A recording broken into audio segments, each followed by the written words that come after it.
Assalamualaikum warahmatullahi wabarakatuh. Salam sobat hobi bola. Hasil pertandingan Piala AFF U19 Grup C antara Malaysia menghadapi Thailand di laga terakhir untuk menentukan siapa juara grup, dan hasil akhirnya adalah skor imbang 1-1 bagi kedua tim. Nah, dengan hasil tersebut maka Timnas Malaysia U19 keluar sebagai juara grup, walaupun sama-sama mengantongi 7 poin bersama Thailand, tetapi Malaysia unggul jauh dari selisih gol di atas Thailand. Maka Timnas Malaysia menjadi juara grup dan runner up-nya adalah Thailand di grup C. Dengan hasil tersebut dipastikan di babak semifinal, yaitu Australia sebagai juara grup B itu akan bertemu dengan runner up grup C, Thailand. Dan di semifinal kedua, tuan rumah Timnas Indonesia U19 akan menantang juara grup C, yaitu Timnas Malaysia ya. Nah, tentu laga ini sangat dinanti-nantikan oleh kita selaku para pecinta Timnas Indonesia, dan jika melihat dari performa kedua tim, tentu Indonesia dan Malaysia ini benar-benar sangat produktif ya, di mana Indonesia berhasil menyapu bersih seluruh pertandingan dengan 9 poin dan berhasil mencetak gol sebanyak 14 gol dan kemasukan 2 gol. Sementara Malaysia memenangkan 2 pertandingan dan 1 kali hasil imbang dengan 7 poin, dan mereka berhasil mencetak 17 gol, hanya kebobolan 1 gol saat melawan Thailand. Dan Malaysia ini satu-satunya tim di babak grup yang jumlah golnya paling banyak di antara tim-tim lain yang lolos ke babak semifinal. Nah, tentu dengan sama-sama produktifnya ini, Timnas Indonesia dan Malaysia di babak semifinal nanti tentu akan menyajikan pertandingan yang sangat bergengsi dan sangat seru. Tentu juga bakal menjadi pertandingan yang panas nantinya ya, karena memang Indonesia dan Malaysia juga merupakan rival dari zaman dulu. Walaupun akhir-akhir ini Timnas Indonesia dan Malaysia itu jarang sekali bertemu, baik di level senior maupun di kelompok umur, dan baru kali ini Indonesia dan Malaysia bertemu di kelompok usia 19 tahun. Dan terakhir kali bertemu itu pada tahun 2018 kalau tidak salah ya, di ajang Piala AFF U19. Saat itu kita kalah dari Malaysia dengan skor 4-3 kalau tidak salah ya. Nah, karena akhir-akhir ini Indonesia itu sering ketemu rivalnya Vietnam ya, dan tentu kali ini Indonesia akan kembali bertemu dengan rival lama, yaitu Malaysia. Nah, dan tentu Indonesia harus waspada dengan kekuatan Malaysia ini, karena kita tahu bahwa Malaysia adalah sang juara bertahan di event sebelumnya. Jadi pastinya Malaysia akan bertekad mempertahankan gelar juara mereka yang kedua kali berturut-turut atau total ketiga kalinya ya. Nah, sementara dari kubu Malaysia, pelatih Juan Torres mengatakan bahwa Indonesia sedikit lebih diunggulkan karena dari proses segi recovery, istirahat, Indonesia mendapatkan waktu istirahat 48 jam lebih atau 2-3 harian lebih. Sementara Malaysia itu hanya punya waktu untuk recovery itu 1 hari saja ya.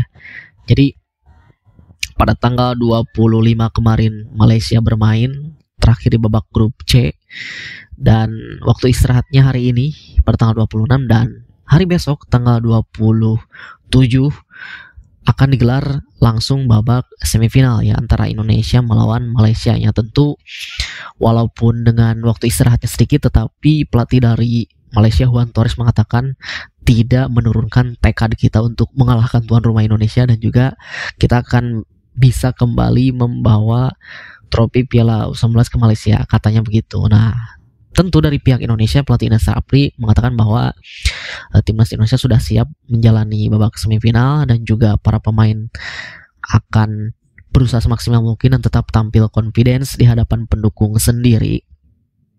Dan tentu yang pastinya Indonesia harus waspada dan hati-hati dengan para pemain Malaysia ini ya.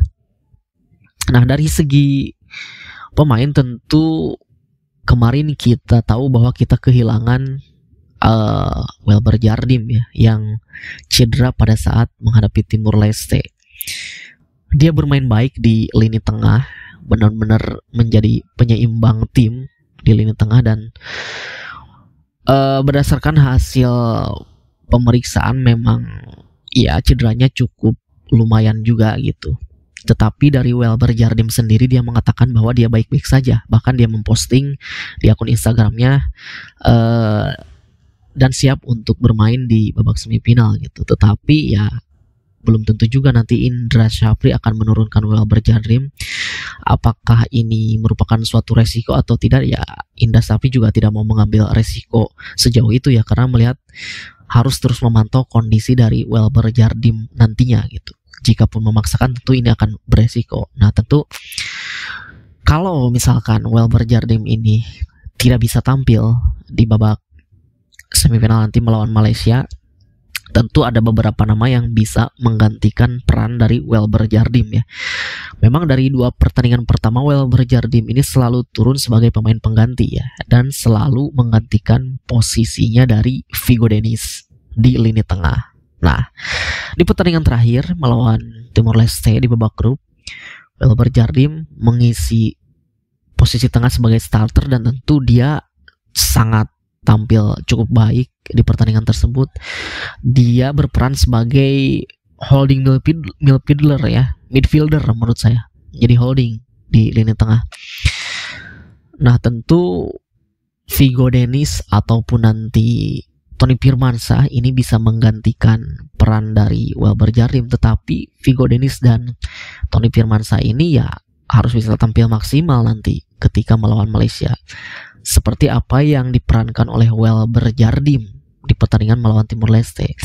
Dia benar-benar menjadi penyeimbang antara lini belakang dan lini serang, menjadi penghubung juga antara lini belakang dan lini serang. Lalu juga dia sebagai holding, menjadi metronom di lini tengah atau menjaga irama keseimbangan tim. Lalu juga memiliki daya jelajah yang luas, bisa mengalirkan bola ke seluruh penjuru lapangan, terus juga ditunjang dengan umpan-umpan dan akurasi yang sangat bagus dan juga akurasi yang tepat gitu. Nah, itu yang harus bisa dilakukan oleh entah Vigo Dennis nantinya ataupun Tony Firmansyah ya, yang menggantikan peran dari Welber Jardim ini. Seperti itu. Jadi siapapun yang nanti akan bermain itu harus membuktikan ya.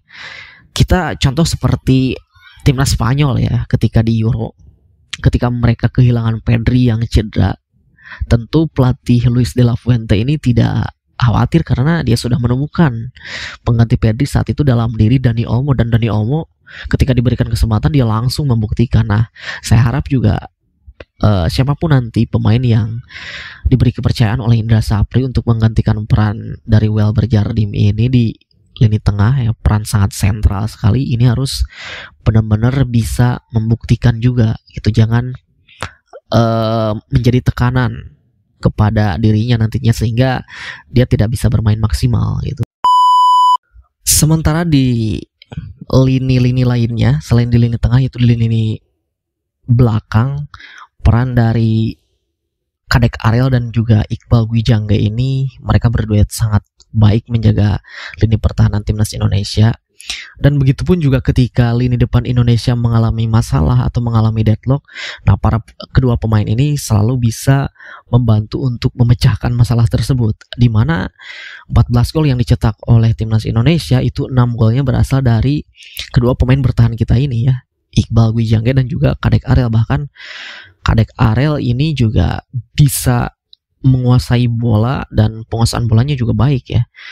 Dia juga sering bahkan bisa benar-benar menguasai bola hingga ke sepertiga akhir gitu. Jadi untuk di lini tengah memang belum terbukti gitu, karena memang di grup sendiri lawannya belum sepadan. Tetapi ketika melawan Malaysia nanti di babak semifinal, tentu ini mereka harus pede juga ya di lini belakang, dan harus hati-hati juga nanti melawan lini serang dari Malaysia gitu.